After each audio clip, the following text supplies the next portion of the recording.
Okay, today I want to welcome Dr. Theresa Larson on The Power of Our Story, otherwise known as Dr. T. She is a wife, a mother, United States Marine Corps veteran, athlete, author of Warrior, professional paid speaker on human performance, doctor of physical therapy, certified strength and conditioning specialist, continuing education instructor in the adapted strength and conditioning space, and business owner of Movement RX. And there's a bunch of acronyms before that, but I don't too many. So Theresa, Dr. T, why don't you share about who you are and what you're passionate about? And we're just so excited to have you here. Thanks for coming. Thank you, Sarah. And everyone on, it's really nice to see familiar faces, truly. I wasn't sure what to expect. And, to see like former clients of mine and friends and people that I see doing good work out on the internet in that outer space area. It's really nice to kind of see your moving heads and pictures right now. But you can call me T-Pain. I don't look anything like the rapper, but I am, people like to call me that as a PT. If you've ever been to PT, it's not always that comfortable. I can rap a little bit, but I enjoy movement, and I enjoy helping people move better, because movement is kind of the way we get to point A to point B in life. And if I can make it more comfortable for people and make them stronger, like they're going to live a more fulfilling life. They're going to be able to do more things that they love to do.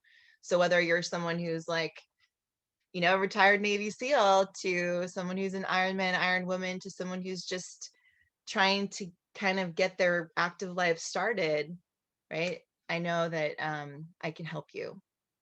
So it's been fun to build an empowering practice. Movement RX was born 8 years ago, right after I got married, actually, and my husband and I started it. I actually started it, and then I was like, I need your help. And he pulled him into it, and he helps run the business. And I work here in San Diego, so I know some of you are in San Diego. I have a boutique practice here in San Diego. However, the majority of my efforts now are focused on bringing movement and mindfulness to the masses, whether they're in corporate America or individuals who are looking for how to get themselves healthy right now. Like I know based on the science, but also just behavior, like there's so much people have power over in their own health, and they just need to know that. As a health provider, it's my duty to help them understand what they can do right now without needing, a prescription, so to speak. And I do that. I have a strong passion for that, because I didn't necessarily have that when I was hurt and when I really needed help. I had to really search for it. And so I think that pain experience, which I can go into, like kind of is the fuel for me now to really give people what I didn't get, and what I know a lot of people don't get is like clear answers of what they can do right now. And so like, I think it was Cynthia saying she's the bridge builder. In the Marine Corps, I was actually a bridge builder, an engineer. I needed the cliff notes for it for sure, because it was not easy. But I that's kind of the way I am now, is a bridge builder between medicine and fitness, giving people, whether they're on the more, they need more medical attention, or they're just looking for like how to improve their fitness, I can help bridge that gap. So other than that, I mean, there's a lot to, let me go into a little bit of my growing up years into the Marine Corps, because maybe that'll set a stage too for a lot of you. I wasn't always a PT, and always a mother. I have 2 little boys, Axel and Magnus, who keep me very busy, and it's really fun wrestling them every day. But before that life, before being married and before having children, I was in the Marine Corps. And I was a Marine officer 1302, so similar to Jake. And my job, I was a platoon commander, so had about 54 Marines under my command. I was part of Alpha Company at 7th Engineer Support Battalion here at Camp Pendleton, and really enjoyed being their platoon commander. Like being a platoon commander was the best. I got to do everything a Marine would want to do. I was deployed a couple times in the United States, just doing joint task force and different kinds of trainings in the United States. But then I was also deployed to Fallujah, and unfortunately, the military is a great way.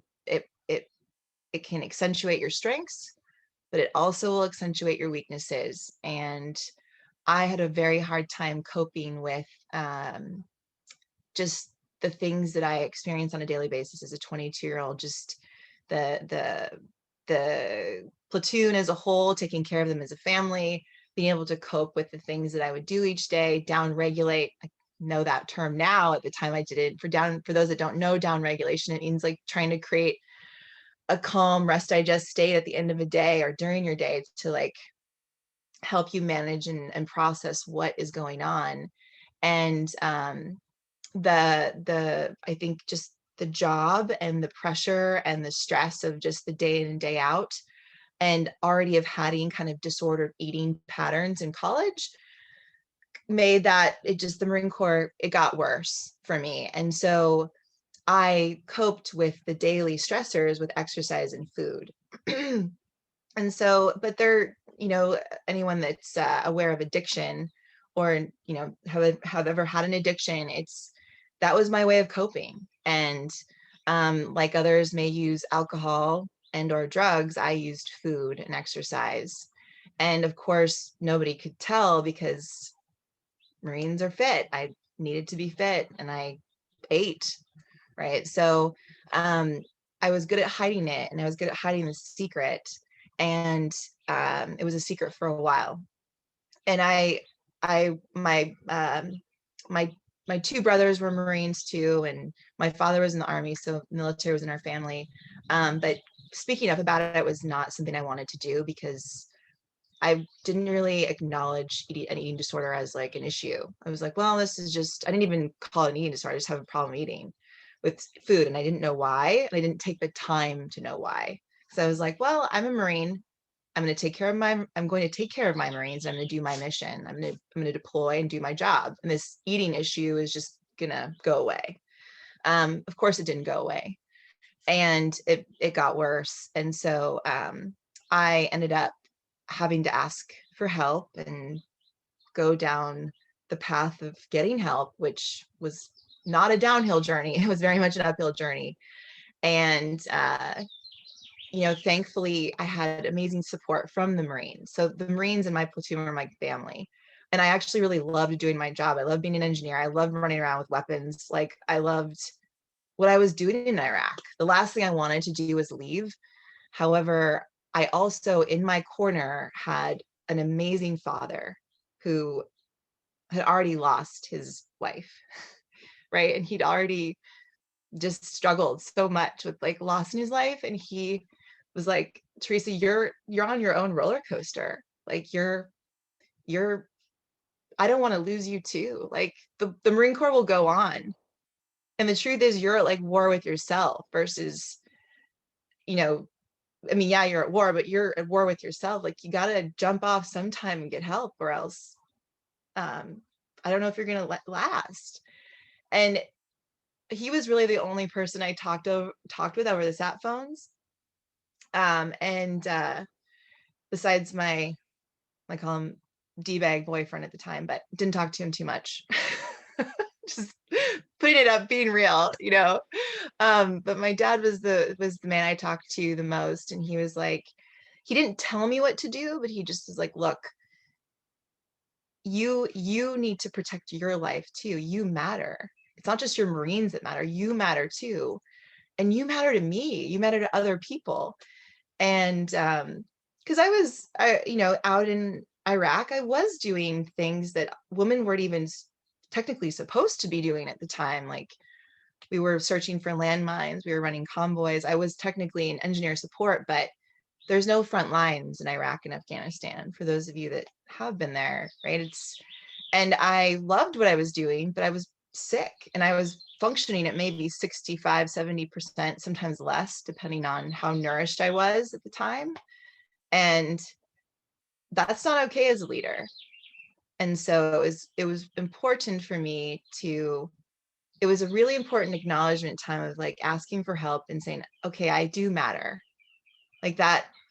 And that was a hard journey, because up until that point I was like, well, I got to be the best at this. I got to be an A+ student. I got to be a pro. I got to be really good at my being a pitcher. Like I got to win. If I didn't win, you know, I was sharing this on a podcast the other day on the Be Awesome podcast, about how, you know, if I didn't win a game, you know, in college, like I felt really crappy.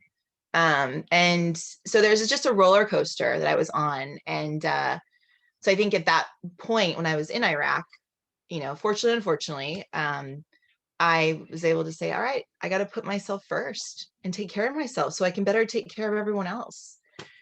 And that was a tough journey. And thankfully, my Marines were 100% supportive.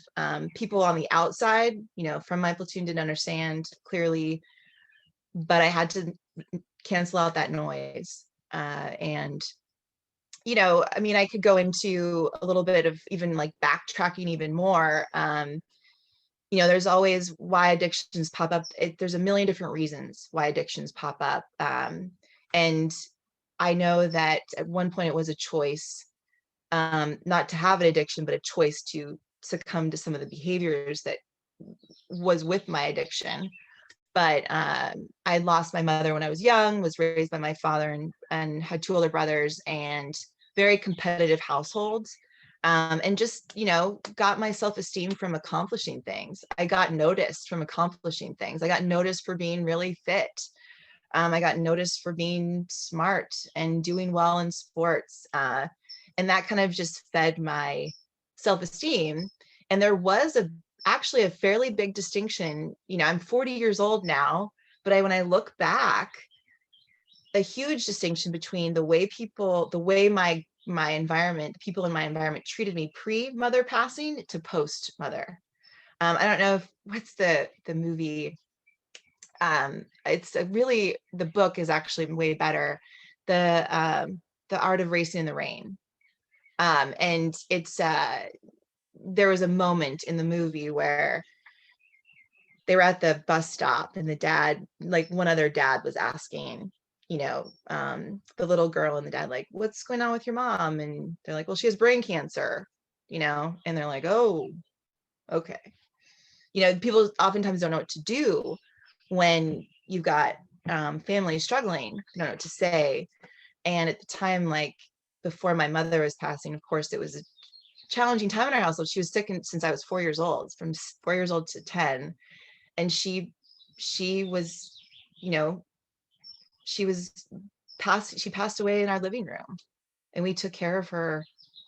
My dad and my brothers took care of her for 6 years when she was sick. And there was so many gifts in those moments with her. She was such a strong woman. Yet the society around me, the people around me that were so loving and supportive before, like just started to drift off. And as you know, you could think of as a young woman, like, wow, people don't care about me anymore. Like, you know, what happened to the people that used to like me? Obviously now at 40 years old, I can look back and say, that's just, people just don't understand. You know, people have their own lives. People have their own stuff they're going through. But I think it took me a while to really acknowledge, like, no, I matter. Just because I lost a mother, I matter. And because I didn't get an A+ or didn't win a game, or I had to get out of the Marine Corps because I had an eating disorder, I matter.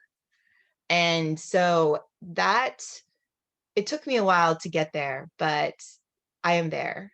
And it's a daily action, and it's a daily process, and I forgive people who don't get it. And I think that's really part of why I really want people to feel loved and cared for, no matter what, because I know what it's like to lose someone, and not just the moment, but like years later, what it's like to still have that loss. I mean, I still miss my mom and I still miss my dad. Like I'm a parent of 2 boys, it's like, so I get it. And I don't want people to feel alone. So I didn't know I was going to cry on this. Okay. Many people cry on this show. I think it's, Yeah. I mean, on this group, because I think it is being very real. And I really appreciate you sharing. And I think your why is even so much more clear in why you're passionate with what you are doing, and really wanting to be there for others, because I think you're right. I think in our culture, we don't know what to do with people who are suffering. We don't know what to do with families that are going through a hard time. And so I first off just want to start off the conversation by thanking you, Dr. T. That was really powerful. That was very vulnerable. And I appreciate the fact that you really make it very clear that we do matter. We do matter. We don't have to perform perfectly to matter. So. No. And that's I think a really important distinction that is part of my education. And I'm in my garage right now, in North Park, for those of you in San Diego. So if you hear birds chirping and airplanes, that's what's going on. But being able to differentiate the story versus a fact, right? Like the fact is that, yeah, I had an eating disorder. The fact was I was a Marine. The fact is I'm a mother. The fact is I have a beautiful family. The fact is I had a few losses. But what I made that mean, I've been able to change that over time, and through the people that surround me, like who I'm around, are a big part of that. The work I get to do, and just reminding myself I'm a human being, and I'm allowed to struggle, and I'm allowed to, but I'm also allowed to pick myself back up and keep going despite what people think. And so that's been a really nice thing. And I think for fellow veterans, that's also really important, is just being able to say, okay, this did happen, or now I'm out of the service. What does that mean about me now? Who am I now? And actually, it was on Veterans Day, it was a interview by John and Deepak and a couple other individuals from the Honor Foundation who were talking about, it kind of made it more clear to me, like your role, your service mindset as a Marine, or as in the Navy, if you're in the Navy or soldier, like still can continue on, doesn't have to end. Your role is different now, but who you are is service. So who you are is giving. So that can continue on. And I think that's really nice to take on. I like to use that term of taking it on, like wearing it, making that part of you, because I'm a Marine through and through. And I love to serve people. I'm just doing it differently now. I'm doing it differently than I was. And I actually can impact service members more now than when I was in what I'm doing currently. And so, yeah, I think that's important for those transitioning, is just, to take on this. I'm of service still. I can still serve my fellow veterans, active duty family members. It just is going to look a little bit different.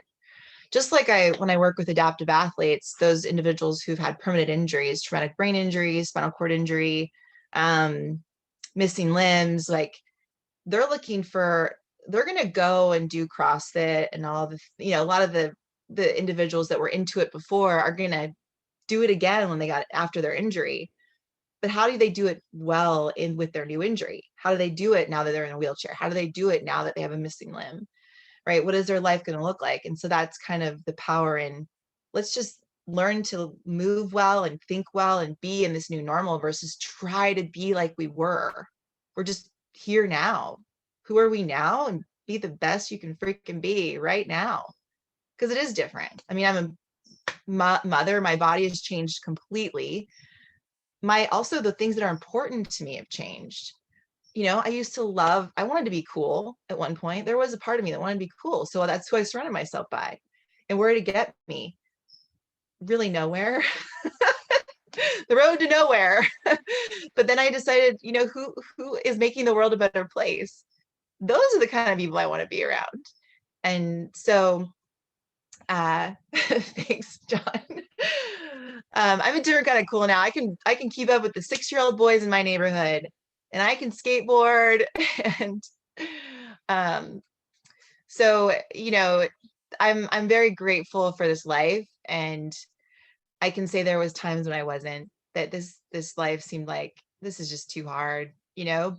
However, the people around me, my father, family, some of my family, friends, you know, picked me up and reminded me I'm good enough, and I need to be here. I'm important. And so it's been a very growth filled journey to get to a point where I know I'm a great mother, a great leader, and I want to help others do the same. Because that's what legacy is like who and what I'm pushing forward and helping versus what I'm leaving behind. So anyway, I would love to, I mean, I see so many familiar faces on here, and I just got really vulnerable with you all. And I really thank you for letting me sit here and share about it. I think every time I talk about my father and my mother, it's brings tears to my eyes. And I really am thankful to be part of this veteran group who I can share so deeply with, because there was a time I was so embarrassed by my story. Like I had an eating, you know, I'm going to share like the way I felt like an eating disorder. Really, Theresa? Like that's what you had? Like that's the way I used to think about it. And it's a legitimate disease. I had a legitimate disease, and I was able to work through it. But I was embarrassed by it. Like, and there's no need to be embarrassed by it anymore, because it is a very common struggle, actually, especially, I mean, men too, but young women. So not even young women, any woman, any person. So I think that when I was able to write, I was telling Sarah this before this call, you know, there's a time and a place when I was able to finally share about it, and share with the world, not just like my immediate peers. And it was when I was able to, when I wrote my book, which was a very cathartic thing. When I wrote Warrior, it was just kind of just, I mean, it wasn't about the eating disorder specifically. It was about just my life and this drive for perfection, and what, you know, this drive to be everything everyone else wanted me to be, this perfect Marine, perfect athlete, perfect student. And I just, you know, broke at one point. But the warrior in me wasn't because I was a Marine. It was like the fact that I finally took ownership, and that journey of asking for help, and like where it got me. Yeah, it got me a lot of like, what are you doing? Like, what's wrong with you? But also like, wow, okay, now I'm actually taking ownership of my life, and what do I want to do versus what does my dad want me to do, or what does my brothers want me to do, or anyone else, or my boyfriend, who I actually, some of them I did give a say for some hot second, and then was like, nope, this is my life. I gotta make the choice. What do I want to do? And that was really powerful. It was a powerful time, like a very hard time, as many of you probably have been through your own hard times and are maybe going through it right now. It's like, it is a process, not a pill. And as much as I want it to be over in a second, it just isn't. So, but that's a little bit about me, everyone. Isn't it the most powerful people are the ones that have the courage to be so open and vulnerable? It doesn't matter if some of us haven't had that specific struggle that you've had. We all have our own, but just the power and the connection that it brings when somebody like you shares their story and the hardships and how you've overcome, because we can all relate in some way. So again, I just thank you for your courage. Thank you for being on here and, you know, connecting us even deeper with you. So thank you. Yeah, absolutely. And let's have some questions here. Who would like to? Thanks, John. Well, I have to say too, so I keep in touch with a lot of my Marines from my platoon. There's my gunnery sergeant and staff sergeant or platoon guide, reach out to me from time to time. And one of them is actually running a strength and conditioning gym in Reno. But anyway, they shared, one of the things they shared with me when I initially got out, and then even years later, were like, you know, you never stopped letting your light shine, even though you may have felt like it wasn't shining, like you never did. And I think now that you're out of the Marine Corps, you're shining it even brighter, which, was really nice to hear from men that I respected a ton, and that made me a better officer, because I know for sure that the Marines, it's kind of like the pitcher catcher, the catcher makes the pitcher look good. Like my Marines made me look like a good officer, and I know I was a good officer, but I respected the hell out of my Marines, and it was just nice, a nice message to get after such a hard journey of kind of like getting help. So anybody have any questions or want to share what they got from that? Well, Yeah. I can share. I feel like the last conversation we had last week with Tony and Papa Ron last week was interesting, because we found this correlation between the immigrant experience and this veteran experience about, just like the transition.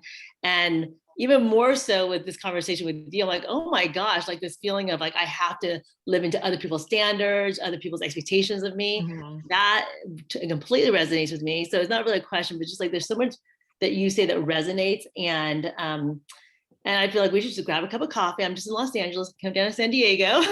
Yes. Yes. But just more of like an observation of the work you do now, and just who you are in this last 30, 40 minutes. I'm just imagining the impact you make on your clients and the people that you work with. Yeah, I can just imagine making a huge impact.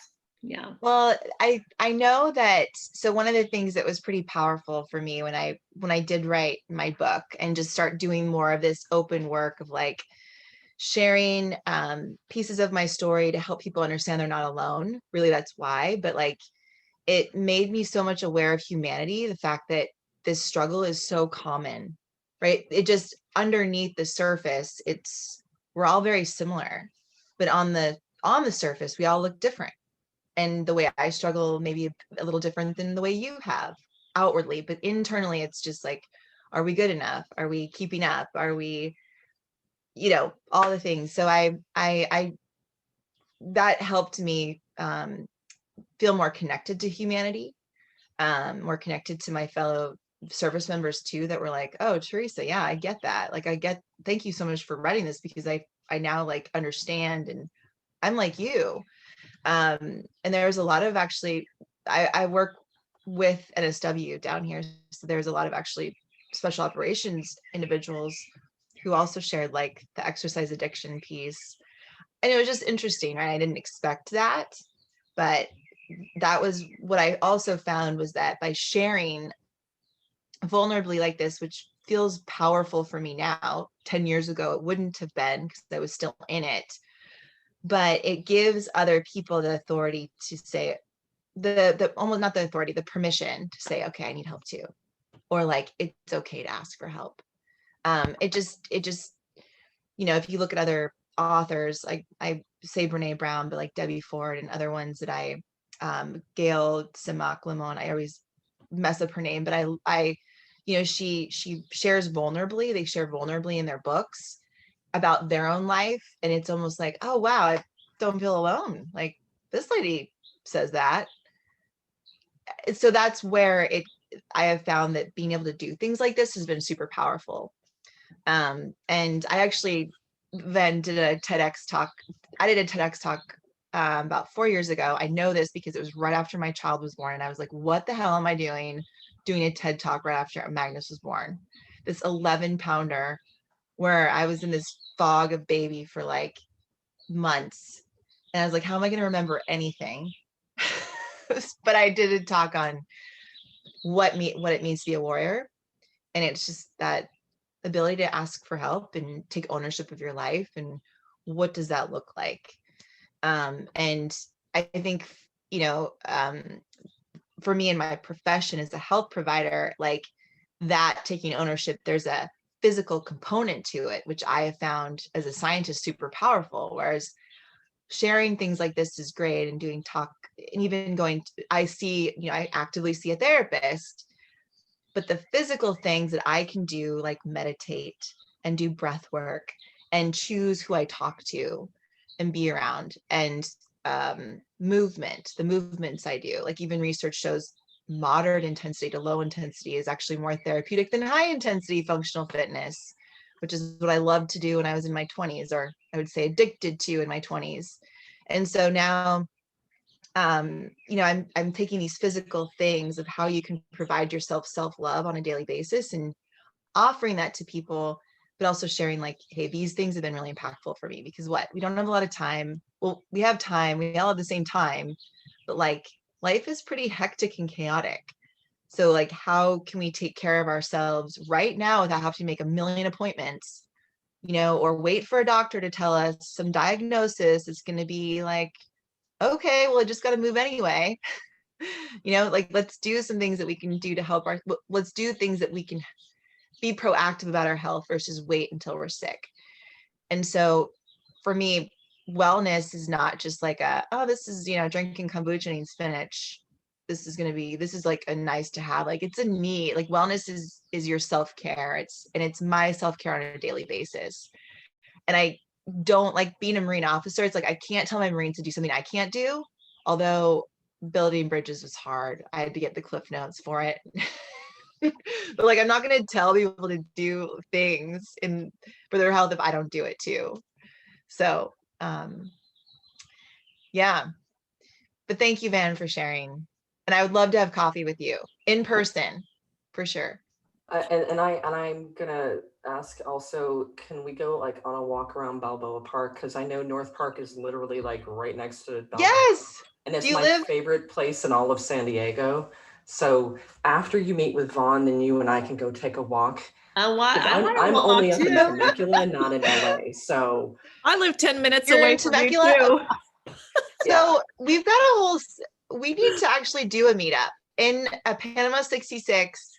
If you're in San Diego, Panama 66, you know where that is, Jeremy, but you're not here anymore. It's in Balboa Park. We could meet there and then go for a walk. It's a beautiful little outdoor restaurant. I mean, is Panama hey. There's the Prado. Where is Panama 66? Panama 66 is right across that open area with the fountain. It's next to the Man Museum. The Museum of Man? Yes, I know exactly where you're talking about. Yeah. That's great. We have a lot of San Diegans here, at least, you're in LA, Vaughn. We're going to definitely have to do something and this is what Cynthia actually was really wanting to spearhead, is to have like the women veterans in San Diego kind of get together. And so, yeah, Dr. T, I am 10 minutes away from you. I live kind of right up the way from you. So that's and fun. Scott too, right? I think Scott and I live very close to one another. He's in Murrieta and I'm in French Valley, which I'm stalking you on everyone. You're being stalked on LinkedIn by me, just so you know. And Tony, I love it. Escondido, I think. Are you in Escondido, Tony? Chino. Chino? Okay. Yeah. Because it's a bit further. I'm trying to find out where everyone's at. It's next to Corona. Yeah, Okay. Tony spearheads. Break. Can I add something to her last moment about vulnerability? Yes. Sorry, this is Jake. Sorry, I had to. The baby's about to start screaming. So, yeah, Dr. T, I said this to Jason Van Camp. I said this to John when he was on my show, and even when he was on this show. What you just said about Brene Brown and the other author, whoever you mentioned, the vulnerability piece is like you learn. You're amazing at it. I love your energy because you're the kind of energy that people want to duplicate. Okay. But you've learned how to be brave with your vulnerability and be confident in your vulnerability. And like I think that's their message that you mentioned is once you can figure out and rip that layer off and say, look, now I know what it is. I can master it now through being brave. And I really was able to listen to a lot of what you're sharing. And it was like, I'm just so glad that you're able to be. I mean, I want to say this as a combat engineer, guys. That is the hardest job to be a female in the Corps, at least prior to now allowing you to train, because we have 3 different tiers of it. We have group, we have air wing, and then we have support. I'm sorry, we have a division. So when I was in, the women couldn't be in the division side. I don't know if that's how it was when you were in. So. Yeah, it's the same. But so you were group or air wing probably, but now they can be in division and they get their ass kicked. It's tough, but they're friggin' the girls and common engineers, the females, excuse me, are so friggin' tough as it is. We all go through the same MOS school. She was in a very hard MOS in the Marine Corps, and I wanted to make sure that that was known, because I actually had the exact one just on the enlisted side. Well, So thank you for being open, and you're brave. You're so friggin' brave, and people will love your energy. So keep it up, okay? Thank you, Jake, and you too. I love meeting other engineers. I would say I'll have to tell you this story. This is kind of funny. Now it's funny. Then it wasn't. But I really wanted to be a public affairs officer. Like, I wanted to journal and write stories. But the Marine Corps was like, yeah, Theresa, we're going to make you an engineer. And my dad was like, really? Oh my God. Do you even know how to use demolition? I was like, well, I'm learning, Dad. You know, of course, as most parents, if you're a parent on here, you're probably like, yeah, I can see why you would. But my older brother was a pilot too, and he was a C-130 pilot, and he was deployed a lot during the Iraqi War, and he would share how a lot of people he was bringing back were engineers in body bags. And I was like, thank you for telling me this right as I graduated engineering school. Thanks for that. But it was, the engineering, I at the time, like, I was like, yes, this is everything a woman Marine officer, like, this is the ideal job for me. And I really loved my Marines I worked with. Like, they were badasses. And they took care of me too. So I can't say engineering was my, like, the actual job. Like, it was hit or miss. I'm glad I had Marines that were very smart in it. And I joke about blowing stuff up for a living now. I blow people's minds on mobility and movement. I'd prefer to work on people's bodies and help them move better than actually bridge building and blowing things up at this juncture. But I'm glad I had the experience. It was a good place to be from, and I got to work with some really amazing men and women. Unfortunately, there was only a couple women in my platoon, but they were pretty amazing. One of which is actually, she actually went into the convent after, which was completely, like, who knew? My dad, after years of running his own business, became a priest. Like, it's really cool to see where all these people go after the service. Service doesn't end. So. Well, that's the other part you mentioned that was amazing a few minutes ago, was how much more impact you can make once you hang the uniform up, because now we're not dictated on our command and our operation, and we can be a little bit more direct on our desired outcomes that we're trying to support, and actually really expose those vulnerabilities too that we kind of held in while we were in uniform. So I love that you mentioned that, because that really resonated with me. I mean, I was friggin' Sergeant Major Kent hits me up like every week now. He's like my homie. It's so crazy. Like, I didn't plan that. I needed him. General Natonsky hooked me up with him, and that's a whole crazy story. But anyway, like, I was just a sergeant in the Marine Corps, which that's a pretty important job. But now, yes, I love the sergeants that I worked with. It's just crazy though. So, like, I really appreciate you shared that. And then I think the last thing I was going to say is, I challenge you to. I told John this same thing. I work in public schools now in one of the largest divisions in the country, and I do all the crisis readiness training, which is so valuable for our kids, because they have ideas, and our job is to make them understand. But I challenge you all to bring mindfulness. I told John this. Bring mindfulness to public educators. They need it more than ever right now, because a lot of them are doing a virtual mission. My wife is an OT in the schools I work in. she's expected to do therapy online with her kids. It's like the demand is crazy. Yeah. And I really think that your mission, if you could work somehow and find a scope to get inside the school somewhere, you would see such an amazing welcoming. Thank you, Jake. And thanks for sharing about what you do too. I see glimpses of it online. And, you know, I don't know, have you heard of Douglas Stewart by chance?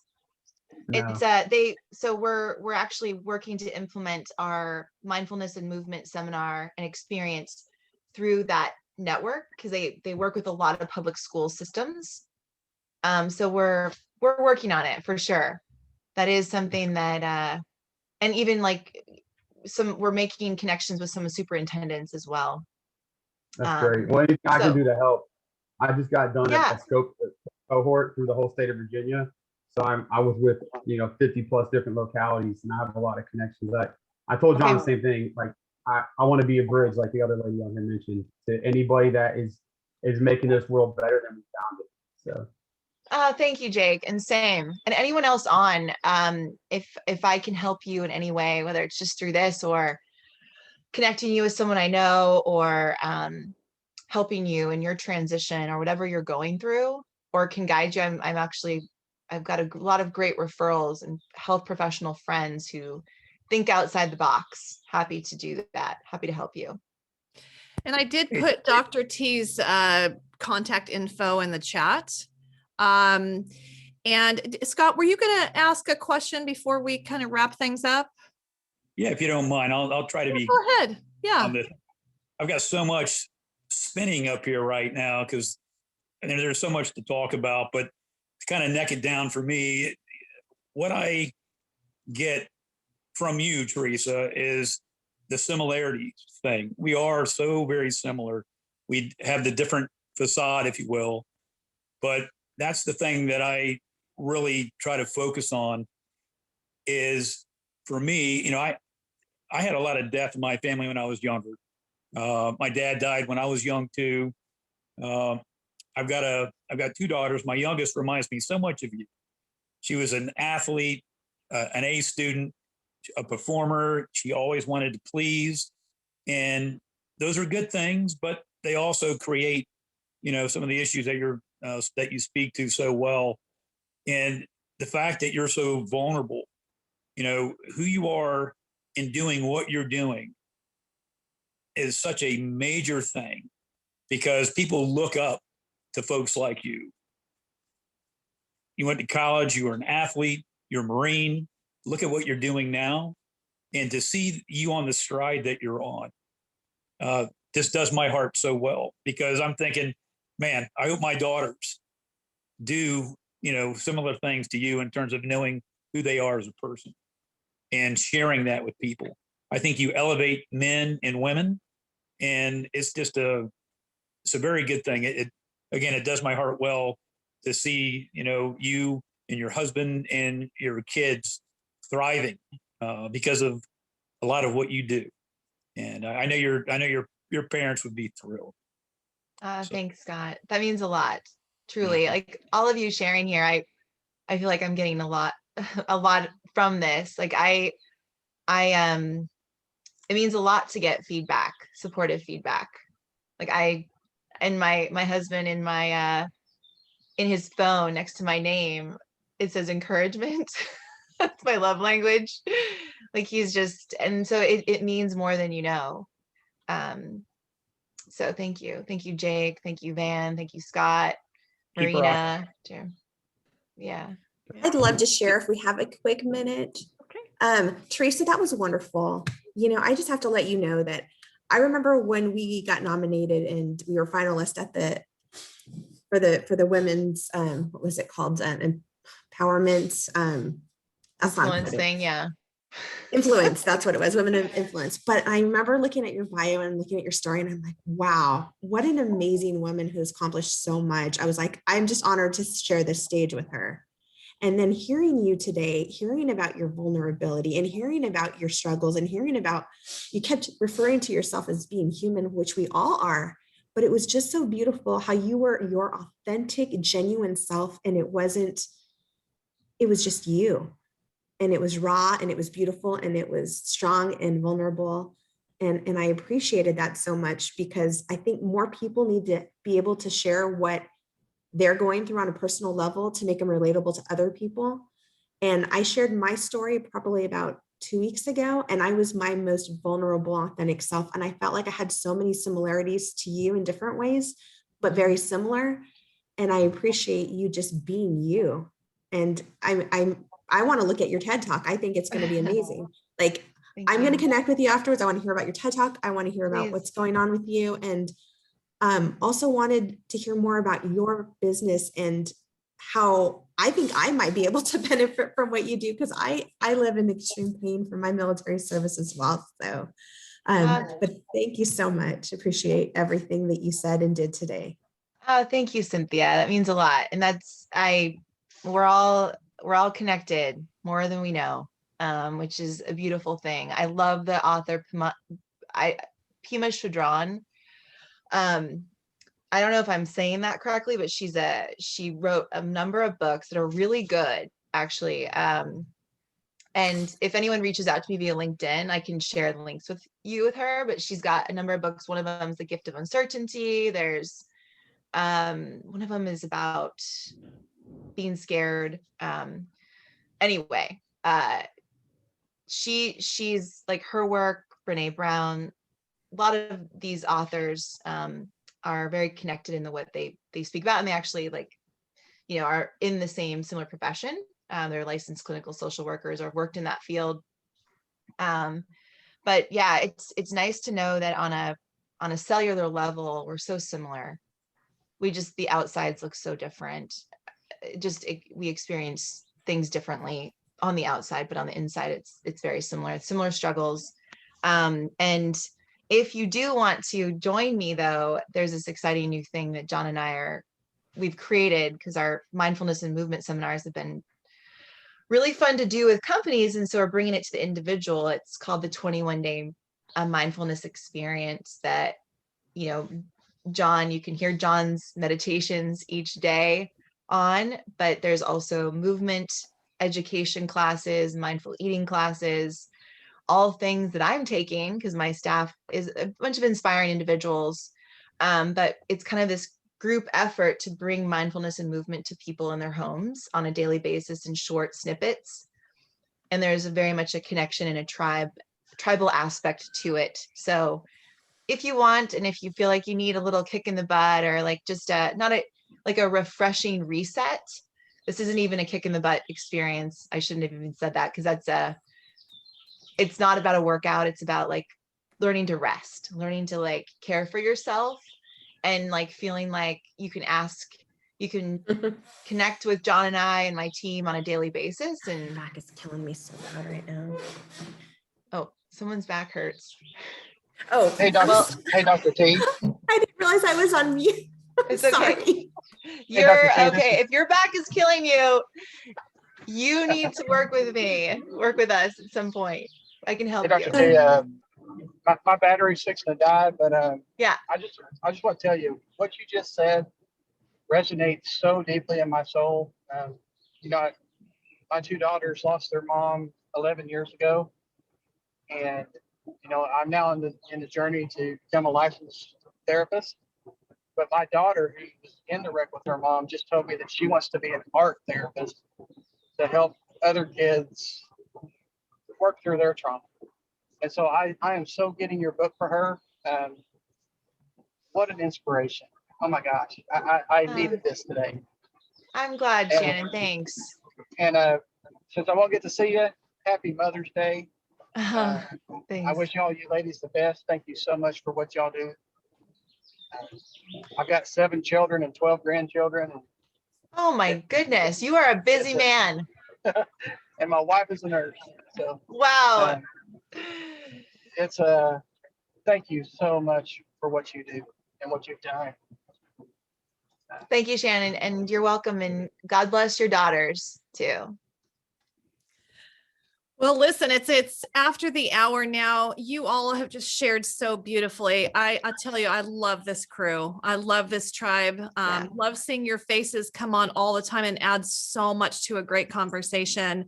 And Dr. T, I mean, just you again having the courage to share your story and so beautifully. You really give the language to other people, like you have seen, like these men with their daughters.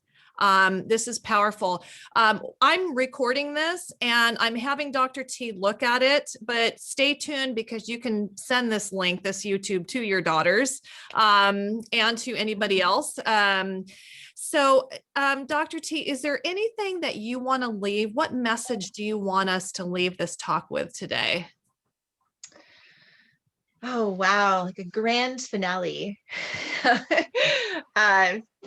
Hey, just no, you're not alone.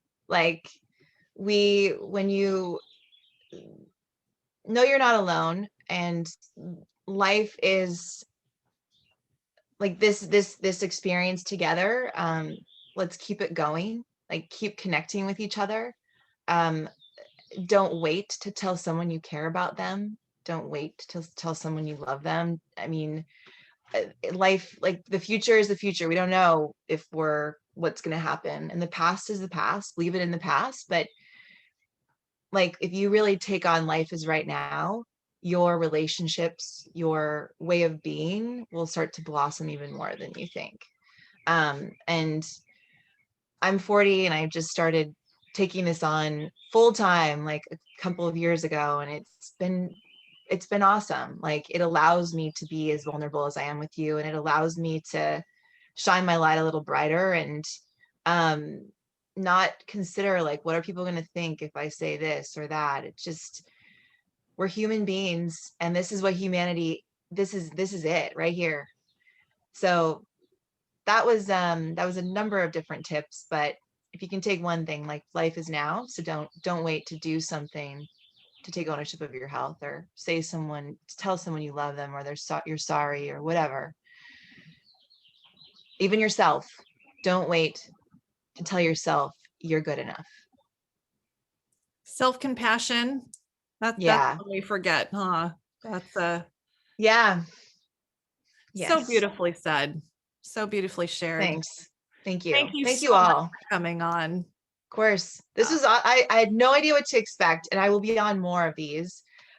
I like truly, like I was like, this has made my weekend and all next week, like just seeing your faces, truly. Jake, Scott, Van, Grizzly, love the name, Yoda, Tony, Shannon, Mike, Cynthia, and Jeremy. Like Jeremy, you have to say hi to your wife, Allison. Like, I miss you guys, truly. This made my weekend, so thank you. Awesome. Thank you.